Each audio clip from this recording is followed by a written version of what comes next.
இப்போ லெனினெல்லாம் வந்து எம்ஜிஆரோட ஒப்பிட்டு பேசுகிறதேன்றது ரொம்ப வருந்தத்தக்க விஷயம். ஒரு உதாரணத்துக்கு சொல்கிறேன்.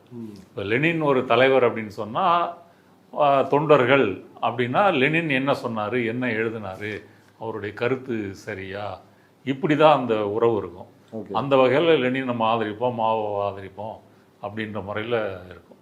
இல்லை இந்தியாவிலே எடுத்துக்கிட்டீங்கன்னா காந்தி, நேரு, நீங்கள் அந்த காலத்து காங்கிரஸ் தலைவர்கள் கூட எடுத்துக்கிட்டிங்கன்னா கூட இப்படித்தான் அது இருக்கும். ஆனால் எம்ஜிஆரே தொண்டர்கள் எதற்காக நேசிக்கிறாங்க? ராமாவரத்தில் கூட்டா சாப்பாடு போடுவார், அப்புறம் வந்து சினிமாவெலாம் நடிச்சிருக்கிறாரு, வெள்ளையாக இருக்கிறாரு, மீனவர்களின் நண்பனாக நடிச்சிருக்காரு, ரிக்ஷாக்காரனாக நடிச்சிருக்காரு, ஒரு ஏழையாக பிறந்து பணக்கார பெண்ணை வந்து காதலித்து கல்யாணம் பண்ணுவார். இப்படி வந்து ஒரு நட்சத்திர வழிபாட்டின் மூலமாகத்தான் எம்ஜிஆரை வந்து தொண்டர்கள் ஏற்றுக்கொள்ளுகிறார்கள். அதனால் தமிழ்நாட்டில் வந்து இந்த பக்தி கலாச்சாரம் என்ற அடிமை கலாச்சாரம் எம்ஜிஆர் காலத்தில் துவங்கிருச்சு. அதை அப்படியே அச்சரம் பிசுகாமல் ஜெயலலிதா பின்பற்றுறாங்க.